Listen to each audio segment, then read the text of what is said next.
အားလုံးပဲမင်္ဂလာပါကျွန်တော်ရဲ့ YouTube channel နဲ့ကြိုဆိုလိုက်ပါတယ်အဲ့တော့ဟိုပါပေါ့ငါတို့ DSC မှာကျတော့6ပုံမေးမှာလေကွာ6ပုံကပထမကျတော့runtime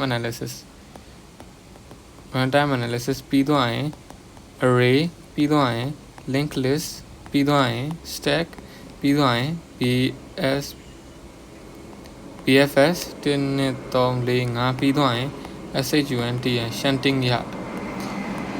ဒီဗီဒီယိုထဲမှာကငါဒီဟာရယ်ဒါရယ်ပြပြသွားမှာကွာဒီ၃ခုကတော့ legal စတိုင်းပဲမေးမှာ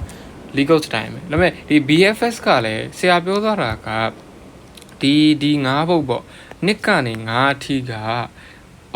Java နဲ့ Java ရေးရမှာပေါ့ကုတ်ရေးရမှာဒီကောင်ကကျတော့တေချာတယ်ဒီကောင်ကvisualization ပြမှာပေါ့ဘယ်လို stack တွေကြည့်ရတာပြမယ်ကွာပြီးရင်အဲ့တော့ဒီကောင်တွေကတေချာပေါ့ဟိုဟာနဲ့ဟိုပါပေါ့ Java နဲ့ဆိုတော့ဒီ array ရဲ့ linked list ရဲ့ stack တွေကဟိုဟာလောက်ရမှာကွာဒီကိုက legal နည်းနည်းကြည့်ရမှာပေါ့အဲ့တော့လောလောကျွန်တော်ဒီထဲမှာဒါရယ် BFS ရယ် shunting ရတယ်ကိုပြောပြသွားမှာအဲ့တော့ runtime analysis ကိုပထမဦးဆုံးကိုကဆရာကကုတ်ပေးလာလိမ့်မယ်ကွာကုတ်ဒီလိုကုတ်ရှိလိမ့်မယ်အဲ့တော့အဲ့ကုတ်မှာကကိုကဒီကောင်က time complexity ကိုပြောပြရမှာပေါ့ဒါပေမဲ့ဒီတိုင်းပဲကိုက big O of n ဆိုပြီးတော့ကောက်ရေးလိုက်လို့မရဘူးကွာကိုကတစ်ဆင့်ချင်းစီ analyze လုပ်ပြရမှာကွာအဲ့တော့အဲ့ဒါအတွက်ကကိုကတစ်ဆင့်ချင်းစီ analyze လုပ်ဖို့အတွက်ကကိုကဒီရိုးရှင်းဟာတွေကိုကြိုပြီးတော့တိထားမှာပေါ့အဲ့တော့ဘယ်လိုမျိုးဟာကိုပြောချင်တာလဲဆိုတော့ဒီမှာဒီ i က0 3ညကနေ n အထိသွားမယ်ဆိုရင် i++ ဆိုရင်ဒီကောင် big O of n i က1ကနေ n အထိသွားမယ်ဆိုရင် big O of n အေးပေါ့ပြီးတော့ရင် i က n ကနေသူက3ညအထိသွားမယ်တခုချင်းစီရော့သွားမှာပေါ့ n-1 ရော့သွားမယ်အဲ့ကောင်လည်း big O of n ဒီမှာ big O of n နေရှိရကွာပြီးရင်ဒီဟာလေးတွေတစ်ချက်အလွတ်ကျက်ရမှာပေါ့ဒါလေးအလွတ်တစ်ချက်ကျက်ရမယ်ဒီမှာ big O of n တွေကအများကြီးရှိရဒီမှာပြီးသွားရင် okay big O of log n ကဘာလဲဆိုတော့ကျွန်တော်တို့ဟောပေါ့ဒီမှာက i က1ကနေ n အထိတော့မဟုတ်ဘူးအဲ့ပေါ့ n မတိုင်ခင်ထိသွားတယ်ဒါပေမဲ့ i ကဘာဖြစ်သွားလဲဆိုတော့ i ကိုနည်းနည်းမြောက်သွားတယ်အဲ့တော့ i က1ရှိတယ်ပြီးတော့ရင် i က2ဖြစ်သွားတယ် i က4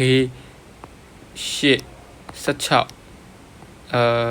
32အဲ့တော့ဒီမှာဗာတိရလဲဆိုတော့2 power 1 2 power 2 2 power 3 2 power 4အဲ့တော့2 power အစဉ်စီတက်သွားတာပေါ့အဲ့တော့ကျွန်တော်တို့ကဘယ်ထိသွားမလဲဆိုတော့ဒီကောင်ကဟောပေါ့ဒီကောင်က k times ကိုသိကျင်တာဘယ်နှခေါက်သွားလဲဆိုတော့သိကျင်တာဒီကောင်ကဘယ်နှခေါက်သွားမလဲဆိုတော့sorry ဒီကောင်ကသူကဘယ်နှခေါက်သွားမှာလဲဆိုတော့2 power k times ဟုတ်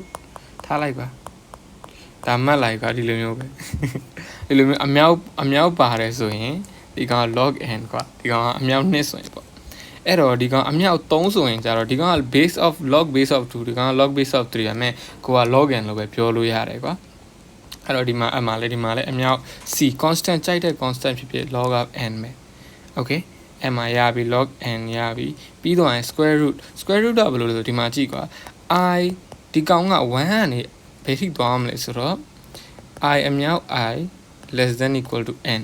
အထိသွားဘယ်ချိန်ဘယ်လိုလဲဆိုတော့ i square က less than equal to n အဲ့ဒါဘာပြောချင်တာလဲဆိုတော့ကျွန်တော် i square က square root of n ဒီမှာဟိုဘက်ကိုပို့လိုက်တာပဲကွာအဲ့တော့ဒီကောင်ကဘယ်ချိန်ထိသွားမလဲဆိုတော့ဒီ i ကဒီ square root of n အထိသွားမယ်အဲ့ဒါကြောင့်ဒီကောင်က big O of square root အဲ့လိုပဲ big O of square root တွေရှိတယ်ဒီလောက်အခက်ကြီးတွေတော့မမေးလောက်ဘူးထင်တယ်ဒါ GPT ထုတ်ပြီလေဒီလောက်အခက်ကြီးတွေတော့မမေးတော့မဲ့တစ်ချက်ကြည့်လိုက်ပေါ့ဒီကောင် n into 2ဒီကောင်ဟိုပါပေါ့ cube root of n ပေါ့ဒီကောင်log ဘာlog တွေတော့မမေးလောက်ပါ okay အဲ့တော့ဒီဟာတွေကိုအလွတ်ချက်ပြီးသွားပြီဆိုရင်ဒါတွေကိုအလွတ်ချက်ရမှာကွာဒါတွေကိုအလွတ်ချက်ပြီးသွားပြီဆိုရင်ကိုကဆရာကဒီတိုင်းတေးသေးလေးတစ်ချောင်းလေးတော့မမေးဘူးကွာတစ်ချောင်းလေးတော့မမေးအဲ့တော့ဆရာကဘယ်လိုမေးမလဲဆိုတော့2ချောင်း3ချောင်းမေးမှာပေါ့အဲ့တော့ဒီမှာကြည့်မယ်ကျွန်တော်တို့ကငါတို့ကဒီမှာက i က3ည 3ညကနေ n အထိသွားမယ် plus ဒါငါတို့သိတယ် big O of n သိတယ် okay big O of n သိတယ်ဒီကောင်က I ကshit ဘာမှာ G က3ညပြီး less than ဒီကောင်ကဘာလဲဆိုတော့ big O of n ပဲအဲ့တော့ဒီကောင်လဲ big O of n ဒီကောင်လဲ big O of n အဲ့တော့ n နှစ်ခုလုံးရဲ့ငါတို့ကဘာရွေးရမှာလဲဆို maximum အများဆုံးကောင်ကိုရွေးရမှာအဲ့တော့ဒီမှာကဒီကောင် time complex အများဆုံးဟာတဲ့ဆိုင် constant ဖြုတ်ရတာပေါ့ဒီမှာကြည့်ကွာဒီကောင်ရဲ့ complexity က n ဒီကောင်ရဲ့ complexity က n အဲ့တော့ n နဲ့ n နဲ့ပေါင်းလိုက်တယ် 2n ရတယ်ဒါပေမဲ့ဒီ constant ကြီးကမယူရင်ရတယ်ကွာအဲ့တော့ဒီကောင်ရဲ့ total complexity ကဘာဖြစ်သွားမလဲဆိုတော့ big O of n ပဲ okay အဲ့တော့ဒီလိုမျိုးဟာကိုတွက်တက်သွားပြီကွာအဲ့တော့နောက်ထပ်တစ်ခြားကြည့်မယ်အဲ့တော့ဒီမှာကြည့်မယ်ဒီကောင်ကဒီမှာတခြားကြည့်ရမှာကဒီ loop ကဒီ loop နဲ့မသက်ဆိုင်ဘူးကွာဒီ loop ပြီးသွားရင် run ဖြစ်တယ်ပြီးမှဒီ loop လာတာဒီကောင်ကဒီ loop အထဲထဲမှာမဟုတ်ဘူးကွာအဲ့ဒါကိုဂရုစိုက်ရမယ်ကွာအဲ့တော့ဒီကောင်က loop ရဲ့အထဲထဲမှာမဟုတ်ဘူးအဲ့ဒါကိုဂရုစိုက်ရမယ်အဲ့တော့နောက်တစ်ခုကြည့်မယ်ဒီမှာက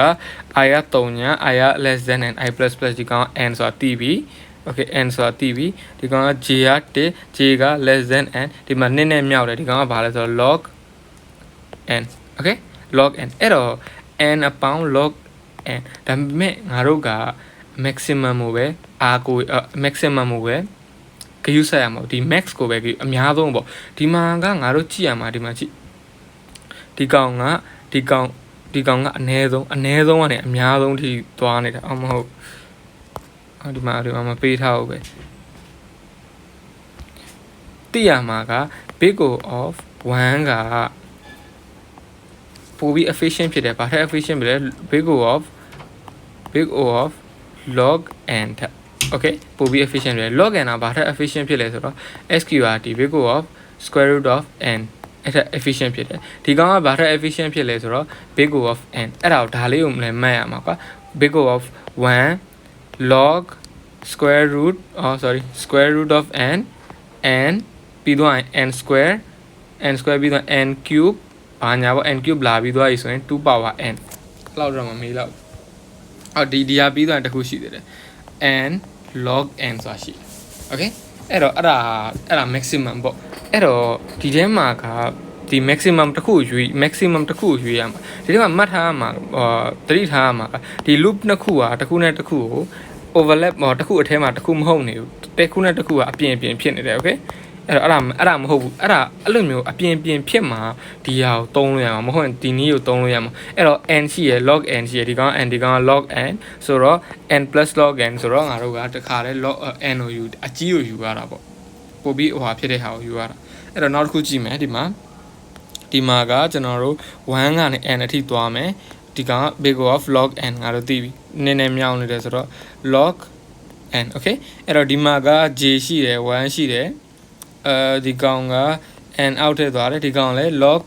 n ပဲအဲ့တော့နှစ်ခုလုံးက log n ဆိုတော့ဒီကောင်က2 log n ပေါ့ဒါပေမဲ့ဒီကောင် constant အရေးမကြီးဘူးအဲ့တော့တခါတည်း log n ပဲရေးလို့ရတယ် big O of log n okay အဲ့တော့နောက်တစ်ခုကြည့်မယ်နောက်တစ်ခုဒီမှာဒါ3ခုပါတဲ့ခါကြည့်မယ်ဆိုရင်ဒီကောင်ကအပေါ်ဆုံးကကောင်က big O of n ဘာလို့လဲဆိုတော့ဒီကောင်က n အထိသွားနေတယ် okay ပြီးသွားရင်ဒီကောင်ကဒီ j ရလဲ n အထိသွားနေတယ် big O of n ပြီးသွားရင်ဒီကောင်က k ရလဲ n အထိသွားနေတယ် big O of n သုံးခုလုံးမဲ့ maximum ကဘာလဲအကုန်လုံးက big O of n ဆိုတော့ဒါလည်း big O of n ပဲ 3n big O of n ပဲဒါလေးမှတ်ရမယ် okay ဒီဟာတွေပြီးရင်လုပ်လို့ရတယ်ပြီးရင်ဒါဒီမှာက loop အထဲထဲမှာဒါတွေကပြီးရင်လုပ်လို့ရတယ်အဲ့တော့နောက်တစ်ခု example အဲ့တော့ပထမဆုံးငါတို့သိလာတာကြတော့တကြောင်နဲ့ရှိတယ်ဆိုရင်တကြောင်နဲ့ဟာကိုငါတို့ဒါမှတ်လိုက်ပြီးအကယ်၍ loop ပြည့်အောက်မှာနောက်တစ်ခု loop ရှိတယ်ဆိုရင် loop ပြည့်အထဲထဲမှာမဟုတ်တော့ loop ပြည့်အောက်မှာနောက်တစ်ခု loop ရှိတယ်ဆိုရင်ငါတို့ကဒီတိုင်းပဲပေါင်းပြီးတော့ maximum ကိုရွေးရမယ်အဲ့တော့နောက်တစ်ခုလာပြီနောက်တစ်ခုကဘာလဲဆိုတော့ loop ပြည့်အထဲထဲမှာ loop ရှိတာ okay loop ပြည့်အထဲထဲမှာ loop ရှိတာကြည့်မယ်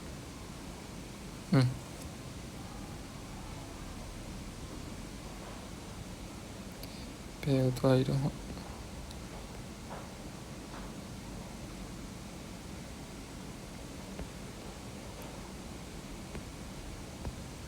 okay ဒီမှာဒီပု္ပ္ပစာတစ်ခုကြည့်မယ် အဲ့တော့ဒီမှာက loop ရှိရယ် for loop ရှိရယ်ဒီကောင်ကငါတို့ချက်ချင်းဒီမှာကြည့်လိုက်ပြီး i က3ည n i plus plus n ထက်သွားနေတယ်ဒီကောင်က big O of n ဆိုတာသိပြီကွာ okay big O of n ဒီကောင်ကိုကြည့်မယ် for ပထမဟိုဟာမစဉ်းစားသေးနဲ့ရတယ်ကွာအဲ့တော့3ညတိရှိတယ်ဒီကောင် n ထက် n ထိသွားမယ် j က j plus plus ဒီကောင်လည်း big O of n okay အဲ့တော့ဒီကောင်ကြီးကိုငါတို့ကြည့်မယ်ကွာ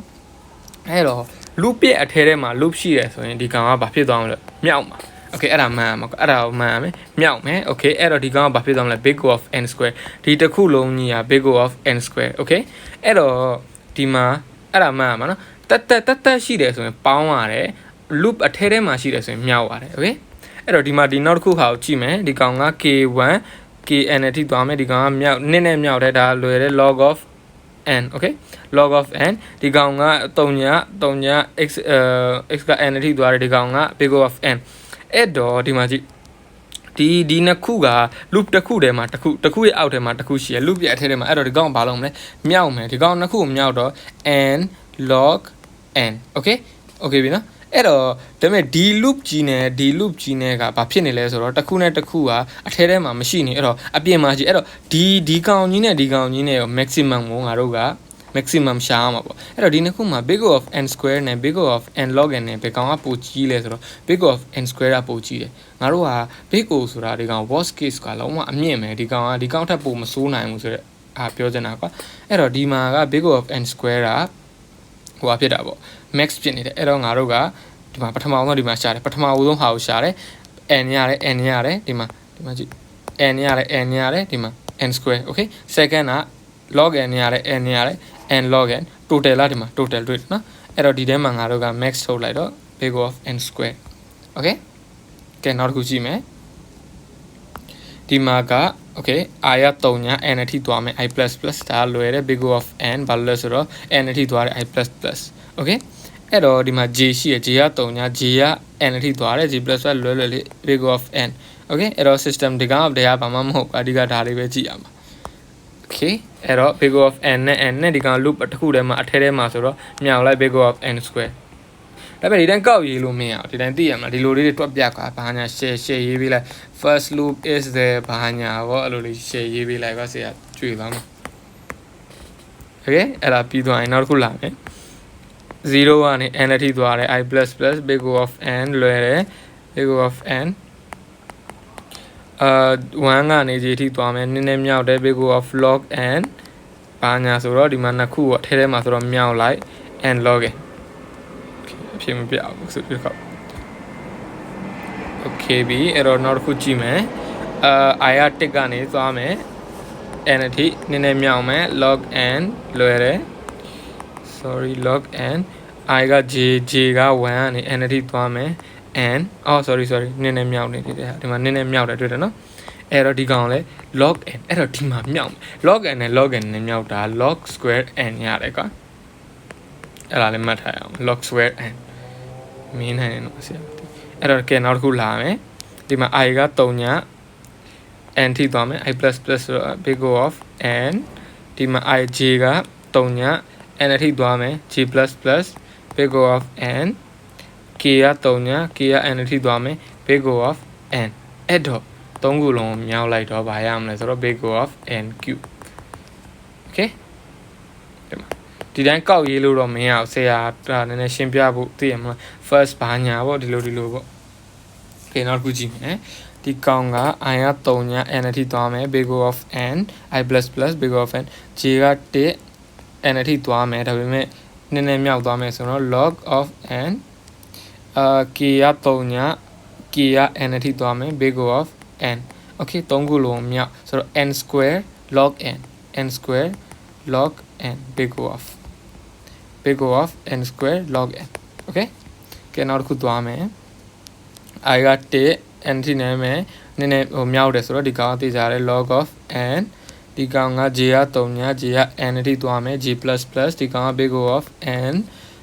k က3ည k က n ထိ n သွားမယ် k plus plus big O of n ဒီကောင်လဲ n square log n ပဲ okay ဒီကောင်လဲ n square log n ပဲ okay အဲ့တော့ငါတို့တွေကဘယ်နှနည်းသိပြီလဲဆိုတော့တကြောင်နဲ့နီးသိပြီတကြောင်နဲ့ကောက်ရေးလိုက်အောင်ပဲ big O of n ဘာညာရေးလိုက်အောင် နောက်တစ်ခုက loop တစ်ခုရှိတယ်ပြီးရင် add loop အထဲထဲမှာမဟုတ် add loop ရဲ့အပြင်မှာနောက်တစ်ခု loop ရှိတယ်အဲ့ဒါကိုဘာလုပ်မလဲဆိုတော့ပေါင်းပြီးတော့ maximum ရှာပေါ့အဲ့မှာ n square plus log n ဆိုရင် n square ကိုယူ okay ဒီနှစ်နည်းသိပြီဒါပေမဲ့ဒီနှစ်နည်းဒီကောင်ရှိတယ်ပြီးတော့မြောက်တဲ့ဟာ sorry မြောက်တဲ့ဟာဒီ loop ရှိတယ်အဲ့ loop အထဲထဲမှာ loop ရှိတယ်အဲ့တော့ဒီကောင်ကိုအပြင်က loop ရဲ့ဟာနဲ့မြောက်လိုက်အောင်ပဲလွယ်တယ်ကွာ n နဲ့ n နဲ့မြောက်လိုက်တော့ n square okay n square အဲ့တော့ဒါသိပြီ၃နည်းသိပြီဒါပေမဲ့ဒီမှာကငါတို့ကြည့်ရမှာကဒီမှာကြည့်ဒီမှာက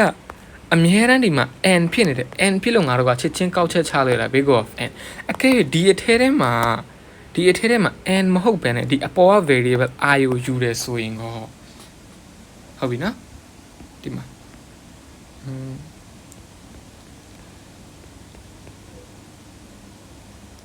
okay ဘယ်တော့မှရှိတော့ဒီမှာရှိ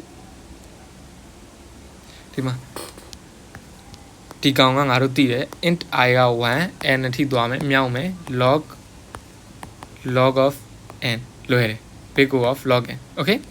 ဒီမှာ g က3ညားထိသွားမယ်ဒါပေမဲ့ g ကတခါတည်း n နဲ့မရင်ဆိုင်တော့တခါတည်းဒီ i နဲ့သွားပြီးစကားပြောနေတယ်အဲ့တော့ငါတို့ကဒီမှာကောက်ချက်ချလို့မရဘူး big O of n ဆိုပြီးကောက်ချက်ချလို့မရဒီကောင်ကဘာဖြစ်မလဲဆိုတော့ big O of i ဖြစ်မှာ big O of ဘာလို့ဒီကောင်က i ခောက်သွားမှာကွာအဲ့တော့ဒီကောင်က loop ထဲထဲမှာဒီကောင်ချက်ဒီနှစ်ခုကိုမြောက်အောင်မယ်ဒါပေမဲ့ငါတို့ကဒီ i နဲ့ဒီတိုင်းပြောလို့မရဘူးကွာ big O of n နဲ့ပတ်သက်ပြီးတော့ပဲငါတို့ရှာအောင်အဲ့တော့ဒီလိုမျိုးကောင်ကမီးနိုင်တယ်ဒါပေမဲ့ငါလည်းတိတ်မကျွမ်းသေးဘူးကွာဒီလိုမျိုးဟာလောက်တာကအဲ့တော့ဒီတပုတ်တော့တန်တန်ဆိုရှင်းပြကြည့်မယ်ကွာအဲ့တော့ဒီကောင်ငါတို့ကအထဲထဲကနေသွားမယ်ဒီကောင်ကဘယ်နှခေါက်လုံးအလုံးလုံးမလဲဆိုတော့ဒီကောင်ဒီအောက်ကကောင်ကဘယ်နှခေါက်အလုံးလုံးမလဲဆိုတော့ဒီကောင်က i ခောက်အလုံးလုံးဟုတ်ပြီနော် i ခောက်အလုံးလုံးအဲ့တော့ i က1ဆိုရင်ဒီကောင်ကတစ်ခေါက်အလုံးလုံးမယ်ဒီကောင်ကြီး i ကပထမ i 1ကနေ i က2ဖြစ်မယ်ဟုတ်ပြီနော် i က1ဖြစ်မယ် i က2ဖြစ်မယ် i က4ဖြစ်မယ် i က8ဖြစ်မယ်ဟုတ်တယ်နော်2နဲ့မြောက်မြောက်သွားတာလေ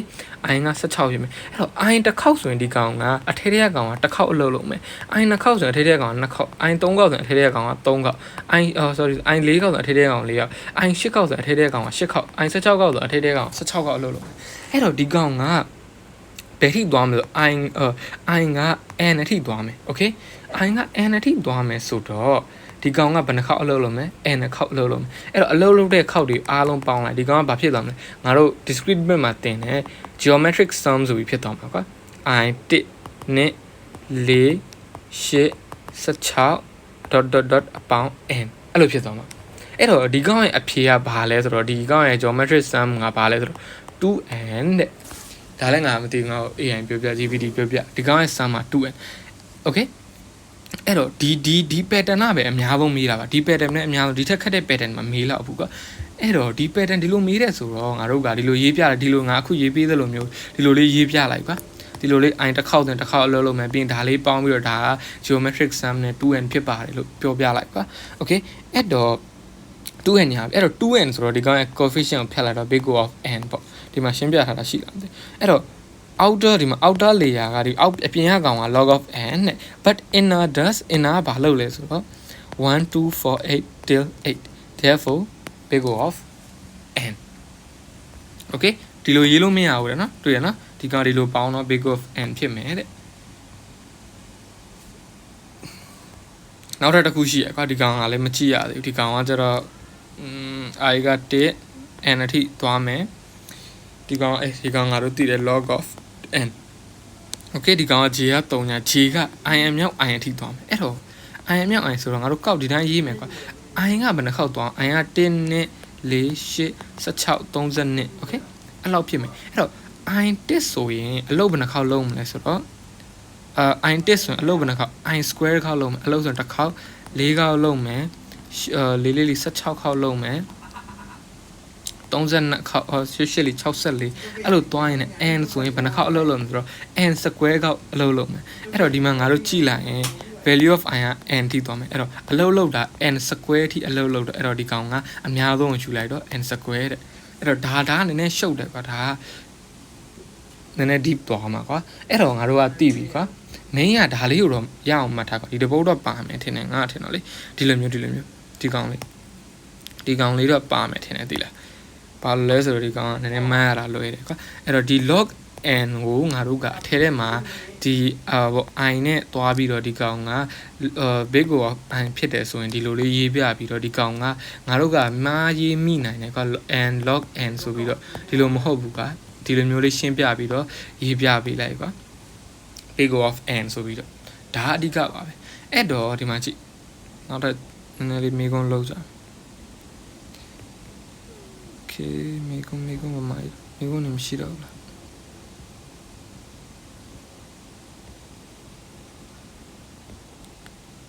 hard one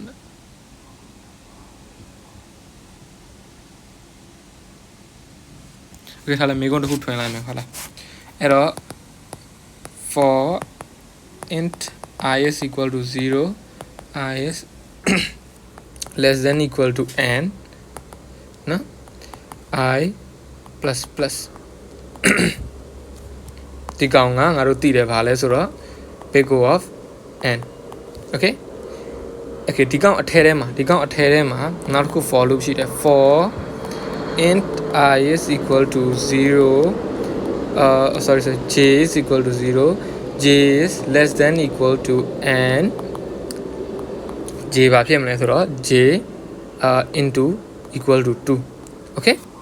အဲ့တော့ဒီကောင်ကဘာဖြစ်မလဲ log n ဟုတ်ပြီနော်ဒီကောင်အထဲထဲမှာနော်ဟုတ်ပြီနောက်ထပ်ဒီကောင်အထဲထဲမှာ for int k is equal to 0 k is less than equal to I okay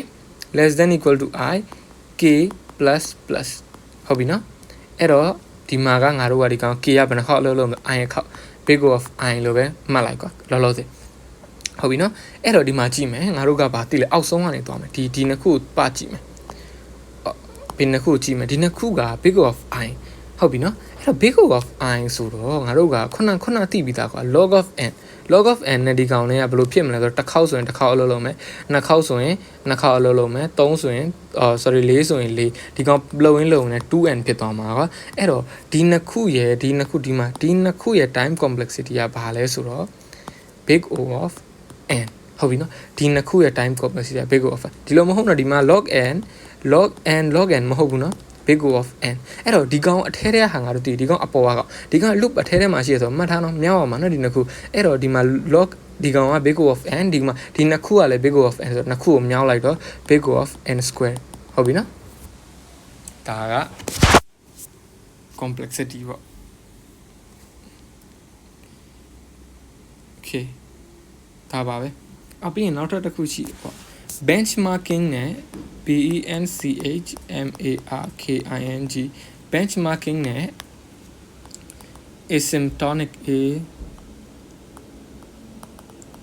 asymptotic benchmarking နဲ့ asymptotic ဆိုပြီးနှစ်ခုရှိရပါ benchmarking ဆိုတာကြတော့ငါတို့က real time ပေါ့ငါတို့တကယ်ထားလိုက်ပါဒီ algorithm ကိုငါတို့ကဒီ set မှာ run လုပ်ပြီးတော့ဒီလောက်စက္ကန့်ကြာတယ်အဲ့ဒါကို benchmarking လို့ပြောတာပေါ့ asymptotic ကငါတို့ရဲ့ဒီ big O တွေဘာတွေကိုထုတ်တာ asymptotic လို့ခေါ်တယ်ကွာအဲ့လိုမေးနိုင်တယ်โอเคငါတို့โอเคနေကုန်ဟောင်းကြည့်မယ်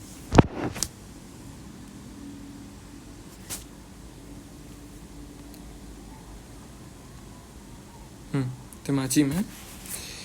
โอเคအဲ့တော့ဒါကဘာမှဒါ constant ပဲဒီကောင်ကဒီလိုမျိုးဟာတွေဒီလိုမျိုးတခါလဲ for loop တွေဘာတွေတည်းမဟုတ်ဘူးဒါ constant big O of 1ပဲရှိ1နဲ့ဘာပဲမြောင်းပေါင်းဒီကောင်ပျောက်သွားမှာပဲအဲ့တော့အဓိက loop တွေကအရေးကြီးတယ်အဲ့တော့ငါတို့က a.length ကိုလောလောဆယ် n လို့ပေးလိုက်မယ်โอเคဒီကောင်က3ညကနေ n ထိသွားမယ် i++ ဆိုတော့ဘာလဲ big O of n โอเคအားကုန်ပါပြီကွာမဟုတ်ဘူး big O of n โอเคအဲ့တော့ဒီမှာဒီဟာလဲ constant ပဲဒီမှာ for j0 ကနေဒီမှာကြည့် j က I ထက် less than I ထက်နည်းတယ်I ထက်နည်းပြီးတော့သွားမှာโอเคအဲ့တော့ဒီကောင်ကဘာဖြစ်မလဲဆိုတော့big O of I ဟုတ်ပြီနော်ဒီကောင်က I ထိသွားမယ်โอเคအဲ့တော့ဒီမှာကြည့်ရမှာကဒီကောင်က loop အထဲထဲမှာဒီကောင်ရှိတယ် loop အထဲထဲမှာဒီကောင်ရှိတယ်ဆိုတော့ I က1 okay n က okay ဒီမှာကြည့်မယ်နော် n က n က1ဆိုရင် I ကလည်း1ဖြစ်မယ်ဟုတ်ပြီနော်တစ်ခေါက်အလုပ်လုပ်မယ် n က2ဆိုရင် I ကလည်းနှစ်ခေါက်အလုပ်လုပ်မယ်3ဆိုရင်3ခေါက်အလုပ်လုပ်မယ်4ဆိုရင်4ခေါက်အလုပ်လုပ်မယ်ဒီတိုင်းပဲ n ဆိုရင် n ခေါက်အလုပ်လုပ်မယ်အဲ့တော့ n ခေါက်အလုပ်လုပ်မယ်ဆိုတော့ဘယ်လိုဖြစ်မလဲဆိုတော့ဒီကောင်ကအပေါ်ကကောင်က n ခေါက်အလုပ်လုပ်တယ်ဒီကောင်ကလည်း n ခေါက်ဒီကောင် n square ဖြစ်မှာကွာမမမီ n square ဖြစ်မယ်ထင်တာပဲလी sorry ပါပြန်ကြည့်ရမှာလားn square ဖြစ်မယ်နေမှာဒါပေမဲ့ဘယ်လိုရှင်းပြရမလဲတော့မသိထားလိုက်အဲ့တော့နောက်တစ်ခုကြည့်မယ်ငါရှင်းပြလိုက်နေဟာလားမသိ3ညကနေ n ထိသွားမယ် n plus big O of n if else ဘာညာ else ဘာညာbig O of n မဲ့တာဟုတ်ပြီနော် okay ဒါပဲဒါက asymptotic notation big O ဘာညာပေါ့အဓိကဟိုဟာလေးတွေကြက်မှာပေါ့နည်းနည်းသိရမှာ0ထက်တော့ဘယ်ရောက်သွားပြီ